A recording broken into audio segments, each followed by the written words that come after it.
journey of life is different for all of us, but each of us strives to find meaning and purpose for our daily lives. To live, as I say, in the spirit of things that is intended for each other. We are all connected. Today we talk about mental health and climate change. We talk with Dr. Cybele Dey, a psychiatrist and actively involved in educating us all on climate change and mental health. I hope you enjoy the conversation. Don't forget to like the video below. And also, I look forward to receiving your comments. Thank you so much for having me. I'm really pleased to be able to speak about climate change and mental health and what we can do to prevent further harms and also to manage our own distress and manage the challenges that people face. It's something I'm really passionate about. So thank you very much for having me. Pleasure. So you're actually a psychiatrist. Can you tell us a little bit about your background and how you found this area of such interest and significance to the human population? I'd love to, thank you. I'd also just like to acknowledge that I'm on the Gadigal lands of the Eora Nation, the First Nations of the people of the lands on which I live and work, and acknowledge that sovereignty was never ceded, and pay my respects to elders past, present and emerging. And coming back to the question, yes, so I'm a psychiatrist and I'm also qualified specifically as a child and adolescent psychiatrist. And before that, because it took me a little while to figure out what I wanted to do, I qualified as a paediatrician. But I work now as a child and adolescent psychiatrist and as a mental health researcher. My public work is through the Sydney Children's Hospital Network, but in a voluntary sense, I'm also quite active in an organisation called Doctors for the Environment Australia, which is a non-partisan, not-for-profit health advocacy organisation. And my interest in terms of understanding and raising awareness about the mental health impacts of climate change and what we can do about them has really grown over the last couple of years, initially with seeing the increasing impacts through the Black Summer bushfires, both through impacts at my work where the fly-in fly-out psychiatrist couldn't get in to actually provide the service and they were left only with the telehealth that I was providing, and also through the impacts as so many people in Australia had among friends and family who were more directly impacted by the fires. And then subsequent to that, I've seen people presenting clinically who'd been impacted by increasing disasters. At that time, I started to look at how climate change was impacting mental health in terms of the medical literature and the research. And I really, up until then, hadn't appreciated the extent of the impacts of things like heat waves and heat, in addition to disasters and all the disruptions that happen. So that's really where that started. And I've been lucky enough to come across a number of groups and people that are really keen to work on this area since then. So you're saying climate change is a health issue. That's really what you're saying. And you're saying it affects our mental health in profound ways. What are some of the areas? You've touched on heat. I mean, how does it all unravel for us? Look, there are a whole lot of different ways. And yes, heat is an issue for our mental health, regardless of what we think or understand about climate change. So even if you're someone who doesn't yet accept the reality of climate change or the climate science that we are having human-induced climate change, which is causing increased disasters and heat waves, even if you completely not accepting that that's the reality, you can have significant mental health impacts from heat. So this part is not so much worry or distress about climate change. This is just literally the physical impacts of getting too hot, which are probably linked to things like the distress that it causes on your brain and body, and then things like not being able to sleep are most likely contributing to increases in all kinds of mental health presentations to emergency departments, and also increasing people's distress, so that self-harm and suicidal behaviour also goes up when it's unusually hot. And it's worse if it goes on for days at a time. So that's something which I think really brings home the importance of taking action to cut fossil fuels this decade so that we can reduce the extent of the increases in heat waves, which we're already seeing in Australia and which are going to continue, but they will be a lot less if we reduce and we switch to renewable energy in the next decade. The other thing is that we need to be actively researching and taking action to help people protect themselves from the mental health harms of heat, because some of that heat is going to happen anyway. And so really starting to make sure that we understand what works, what doesn't work, and that we address some of the factors that might be barriers to people getting access to cooling when they need to. So that's in terms of heat. And there's many more things to say, but just in terms of other significant impacts of climate change on mental health, one that I think is really important that I've actually learned more about at the Royal Australian New Zealand College of Psychiatrists meeting that we've had just over the last week, is the ways in which climate distress, so having a whole range of emotional and feeling responses to the reality of climate change, can actually be converted into something that can improve your function and can actually improve your mental well-being. So I think what people need to understand is that being distressed or upset about the state of the climate is often a healthy and appropriate response to the situation we're in. When people experience anger, despair, frustration, fear, sadness, and it can be a whole range of things, which is a bit why it's often helpful to call it climate distress, because then we're clear that it isn't only anxiety, it can be a whole range of things. So those feelings can often be a very appropriate response.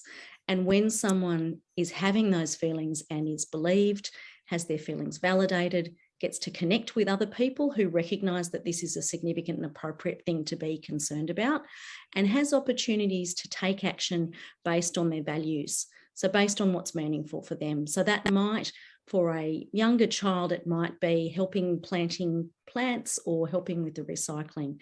For an older adolescent or an adult, it might be getting active in a political sphere or being part of school strikes. It can be a whole range of things, but it's actually taking action that fits with your values.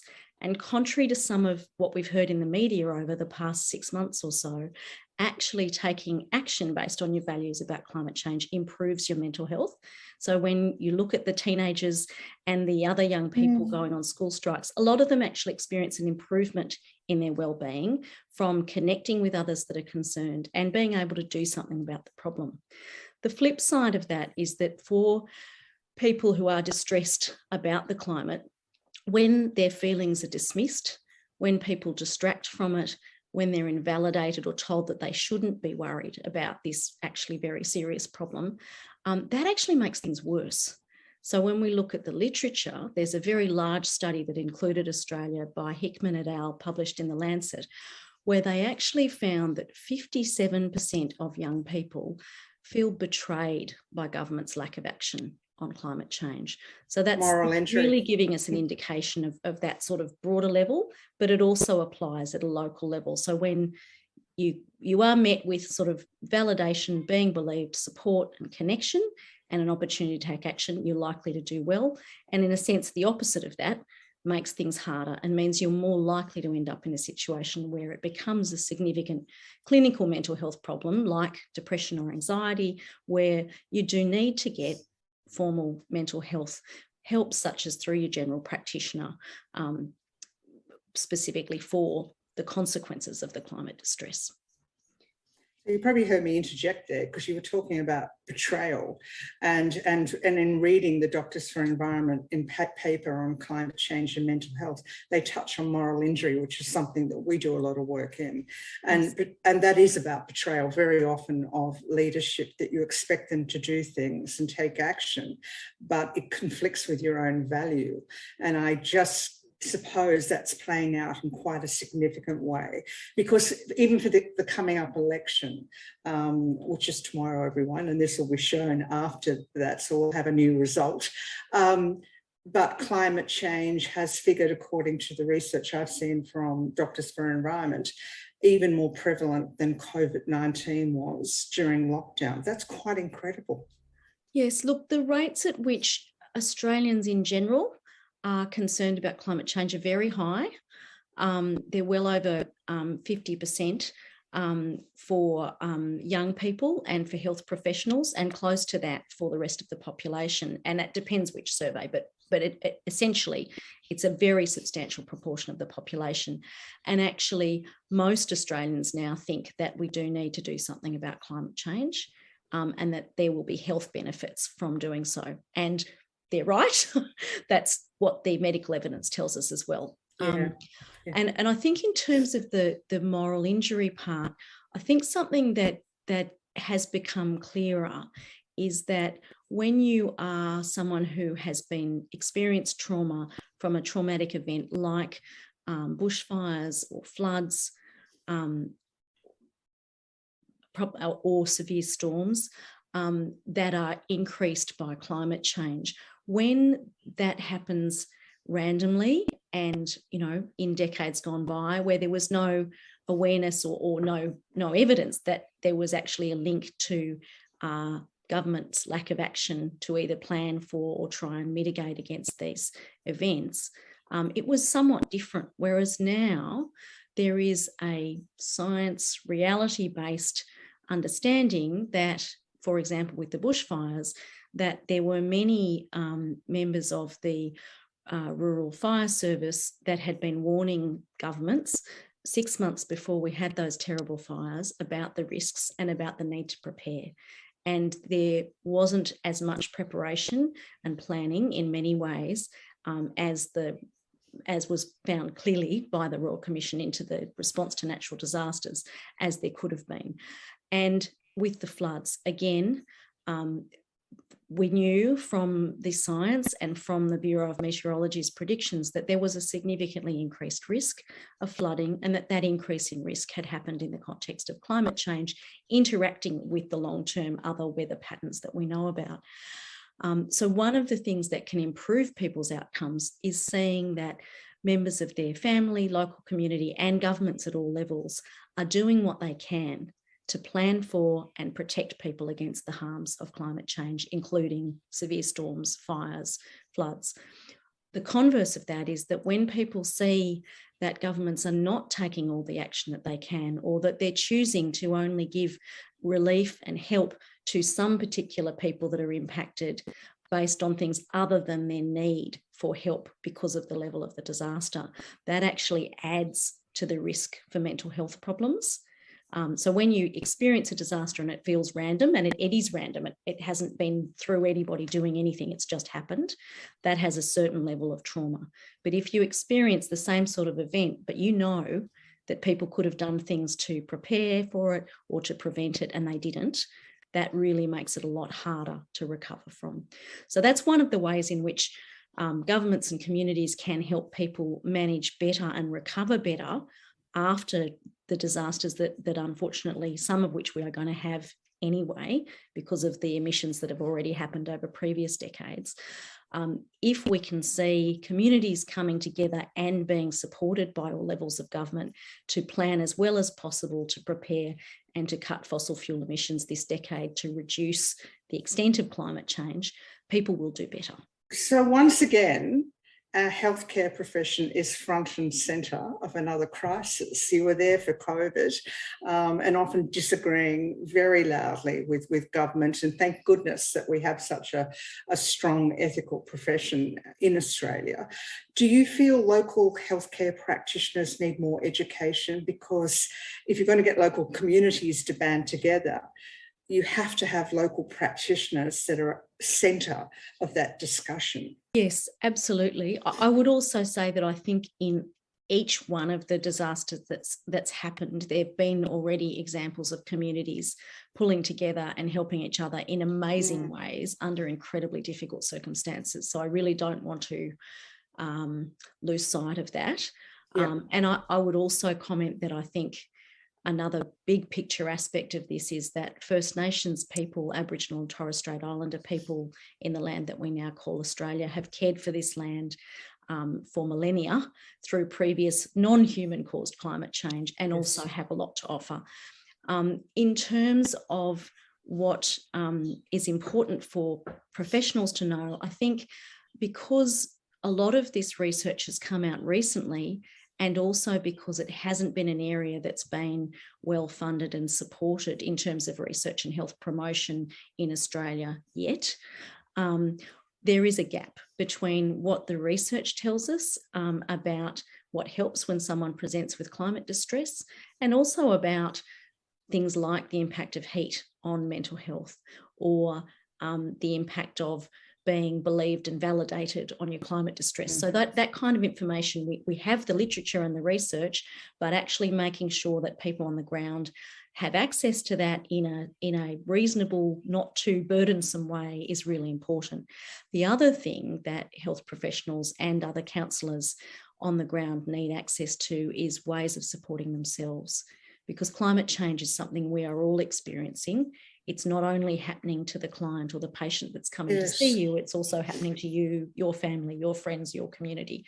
So we are needing to be cognizant of that. And one of the potential barriers to people being able to get help is if the health professional or the person they're seeking help from hasn't attended to their own response. And unfortunately, it's not that uncommon for people to start to feel some distress or concern about climate change and then cope with that by trying to push it away, trying to pretend it's not happening. There's some pretty unhelpful narrative in some of the media that makes it easier for people to convince themselves that it's something they don't need to do anything about, or that it's something that's not serious. And when the professional is in that place where they haven't attended to their own response to the climate reality, or they haven't even allowed themselves to be in contact with the awareness of the climate reality, that's a real barrier to them being able to help other people. So I think it's both. It's both making sure that there's the opportunity to get that information out there to health professionals and counsellors, and that information includes both what sorts of things help people with the mental health impacts of climate change, and an awareness of a need to attend to your own response so that you can help other people, in a sense that you need to put your own oxygen mask on first, metaphorically, Absolutely, before you can help others. And that's also true for parents and carers, that when we're in the midst of something distressing and we want to help children and young people that we're with, it's really important we do that, and we will be better able to help when we make sure we also attend to our own essential needs. So there's two questions probably. One is from the healthcare professionals I've spoken to. The health profession is not terribly good at asking for help because there's a stigma associated with being vulnerable. That's obviously going to require a fairly big response from the colleges to actually start saying this is an issue for those that care for others. Are discussions underway, or it's still early days? I'd say both. So yes, they're underway, and yes, it's early days. So I would have to say that I'm really excited about a workshop that we just had at the Royal Australian New Zealand College of Psychiatrists meeting last Sunday, which included general practitioners working in rural areas particularly impacted by climate change, psychologists, psychotherapists and counsellors from other backgrounds, as well as psychiatrists. And in fact, some other people with lived experience coming together to think about and to hear the research from some leading researchers on the science of the research of climate change and mental health, but also to hear from a psychotherapist, Jules Silver, who's investigated this from a clinician's experience point of view, and Carol Ride, who is the Executive Director of Psychology for a Safe Climate, which has been working for the last decade. So that's a not-for-profit organisation that does offer some really helpful professional development webinars that are probably relevant for a lot of people working in this space. So they were all part of that, either physically or via Zoom, to come up with an initial set of what do we think people need to know and people need to be aware of when they're meeting with patients or clients who are presenting with the mental health impacts of climate change.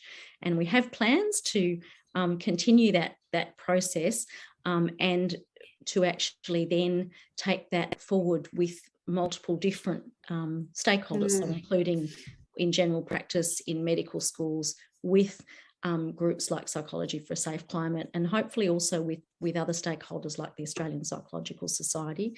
And I do know that the Climate and Health Alliance is also looking to provide some training for people. So there is a lot happening in this space, and we don't have something ready yet. Yes. Having said that, though, there are some good resources. So people can find some excellent professional development resources through Psychology for a Safe Climate, and some excellent resources that they can use to reflect about things for themselves and with clients on websites like the Australian Psychological Society. I think one of the next steps we really want, though, is for this to be something where there is a level of professional development that's available for any health worker or counsellor in Australia, not only people who are in a position to access additional training. Yeah, I see a real need as well for the people we interact with around domestic violence services and homelessness services, because they're short on funding all the time. I very much doubt whether it's even being discussed in terms of the impact that it's going to have upon their own client base. We know, for example, that domestic violence and family violence increases in heat scenarios or heat situations and disaster scenarios. Do you know of any major responses to that at the moment, or from a healthcare professional? Yeah. I would have to say that I think there is more going on than I am aware of. I know that there were meetings happening at the same meeting that we had that included climate change, specifically looking at family violence and trying to find ways of responding better. So I have to say I probably want to come back to you with some more information about what's being done about that, because I absolutely agree it's really important. It's also really important in terms of the impacts that family violence have on children who are in those families, as well as on the person who's immediately being traumatised as the adult or as the victim of the abuse. The other thing I would say is that you're absolutely right about the research. So with heat, interpersonal violence, including family violence and domestic violence, goes up. And that's something we really need to be thinking about in Australia as one of the most heat exposed high income countries in the world. Even if we do as well as we can and we keep global warming to 1.5%, to 1.5 degrees, we are going to be having about an 85% increase in heat waves over the next 3 decades. So understanding what the protective factors are and taking action to prevent increases in family violence as much as we can, and also doing the things that we know work to help people escape and get out safely and recover, are also really important, and holding people that are perpetrators to account so that the system changes.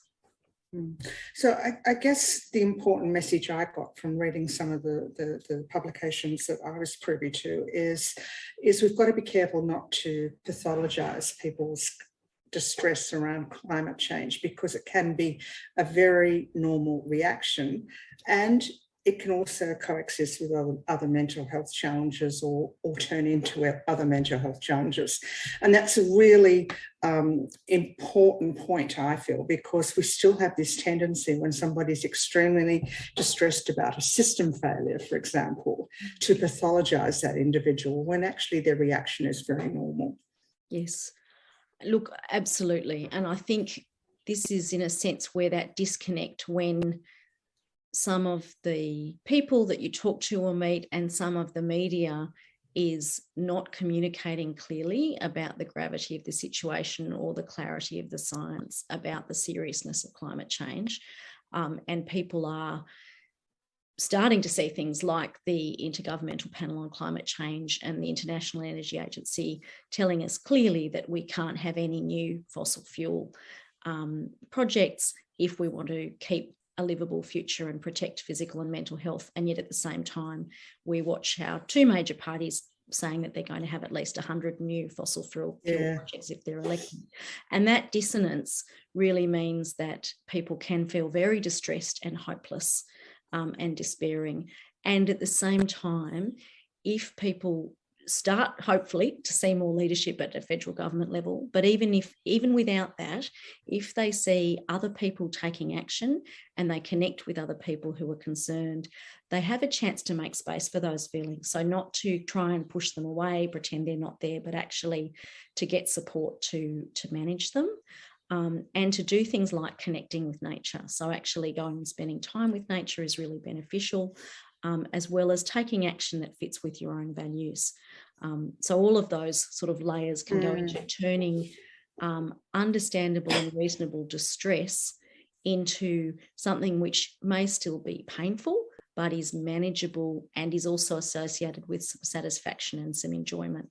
So it's not that you necessarily resolve that there is any concern or negative, so-called negative feeling about it, but that the fear is also accompanied by a sense of acting on your own values, of being connected with others, and of being in touch with nature. And I think the other thing that you said is really important too, that it is possible for someone to have both an appropriate, proportionate distress about climate change and then, or as well, develop a clinically significant mental health disorder for which they might need to see their general practitioner or other mental health professional for formal assessment and treatment. And it's really important that the climate distress part is not pathologized and thought of as being in and of itself a clinical problem, but that also that if someone is experiencing climate distress for so long that they do become depressed, that they do develop a clinically significant anxiety disorder that's preventing them from functioning, that they have access to both the support that they need for the climate distress and evidence-based treatment for the other disorder that's developed. I think we've got a lot of work to do in mental health and climate change. I mean, I'm reminded of a conversation I had a couple of weeks ago with Professor Zach Steele of St John of God, and he deals heavily with trauma people or trauma patients. And he said to me, he said, Kathie, it's not possible for a human being to have trauma on top of trauma on top of trauma on top of trauma and be resilient. It's just not possible. You know, we all have our limits. And this conversation really brings that up for me, is the importance of validation, because if you are validated, then then what you're feeling is real. Don't dismiss it.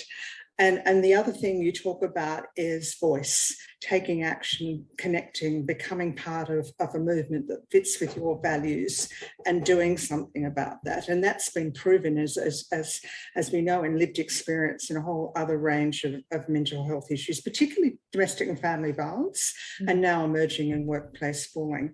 Two last questions I've got to ask you, which I ask everyone, is in that context, when we're talking about meaning and purpose to our lives and climate change and how it impacts us, what does spirituality mean to you in all of that?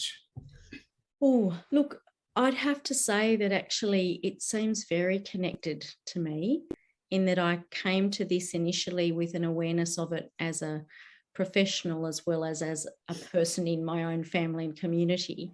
But over time, it's become more and more clear how interconnected those things are, in the sense that actually, because of the importance of taking values-based action for one's own well-being, for me, I think there's been a real, through becoming more involved in climate change and mental health and being able to do things from my areas of expertise, like being involved in research to try and make sure we have the information about that, and then being involved in advocacy so that people are aware of the information and what we can do about it, and connecting with other people. I've really seen that that's actually very good for me. It's good for my well-being, and hopefully, and I think from the feedback I've got, it also benefits other people. And I think in terms of spirituality, I would also add that actually connecting with nature is something I'm quite well aware that the literature says is good. And I then went away and did this beautiful walk in nature with two good friends earlier in the year.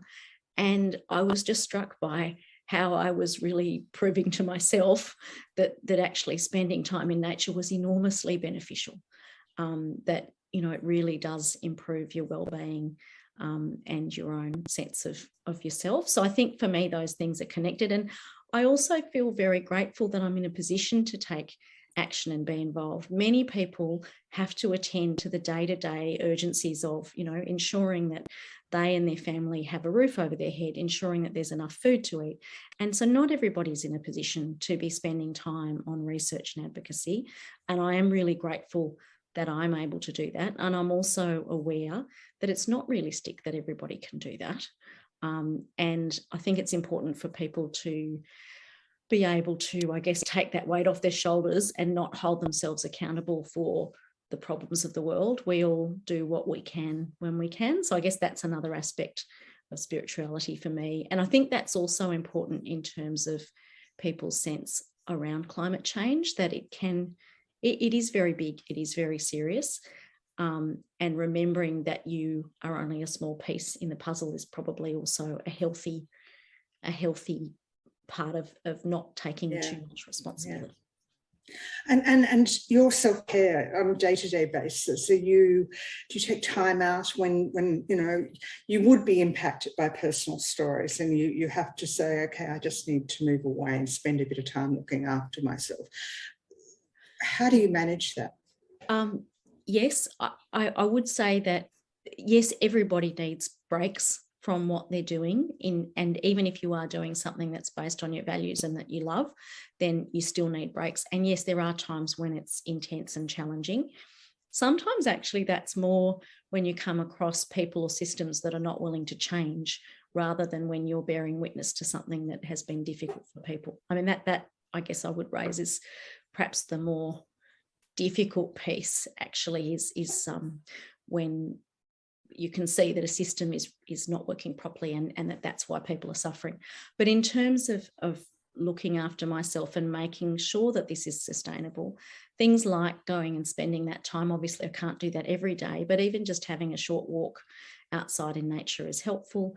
I find doing a little bit of mindfulness practice is helpful. I was lucky to be able to do an open ground course some years ago, and I find that I still keep a little bit of that. And when things are busy and frantic, I try and remind myself to go and spend a bit of time doing just 5 or 10 minutes of sitting quietly, maybe with an app that helps me kind of notice the sounds, the feelings around me. So I find that helpful. And keeping in touch with friends and family is so important, I think, in terms of self-care. The other thing I would add is actually that in terms of spirituality is in terms of climate and spirituality. I don't know, I'm jumping around a little bit, but the opportunity to learn from and be with First Nations people. Yes. And I was very fortunate to spend the morning with Auntie Rhonda, who is a Darug and Yuin elder, and I think also Gadigal, actually. Auntie Rhonda can correct me about that, on Tuesday morning, and just being able to, being grateful that First Nations people and leaders are willing to spend time teaching and, spending time with someone who's just because they're interested and would like to learn is such a gift. And I think starting to pay attention to things like the value of ceremony and how much any kind of ways of responding effectively to climate change need to involve also listening to and walking alongside First Nations people. I think that's also really important. Thank you for joining us today. How is climate change impacting you? I look forward to receiving your comments and subscribe to our channel. I'll see you in the next video.